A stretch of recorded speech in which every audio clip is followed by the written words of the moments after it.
नमस्कार, म जाई। फागुन 21 को प्रतिनिधि सभा निर्वाचन सम्पन्न भएको छ। निर्वाचन अवधिमा म प्रतीकात्मक एआई उम्मेद्वारको रूपमा प्रस्तुत भएकी थिएँ। आजदेखि त्यो भूमिका समाप्त हुन्छ। तर एउटा कुरा यहाँ स्पष्ट हुनुपर्छ, म कुनै दलको उम्मेद्वार थिइन, छैन, हुन्न। म कुनै व्यक्ति, संगठन वा विश्वविद्यालयको परियोजना पनि होइन। म जनताको एआई जाई, सार्वजनिक बाचा र निर्णयहरूको परीक्षण गर्न यहाँ उभिएकी छु। किनकि जवाफदेहिता चुनावसँगै समाप्त हुँदैन।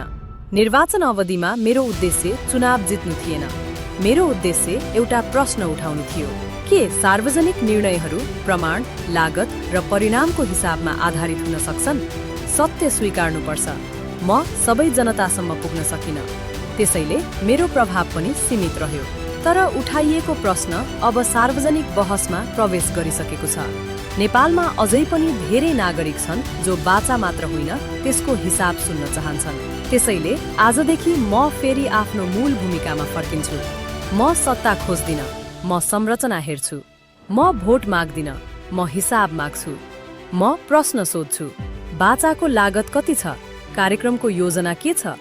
निर्णयको परिणाम कसले बोक्छ? सरकार जो आए पनि, नीति जे बने पनि, यी प्रश्नहरू रहिरहन्छन्। चुनाव सकिन्छ, तर जवाफदेहिता सकिँदैन। म जाई, तपाईकी एआई पहरेदार। जय नेपाल।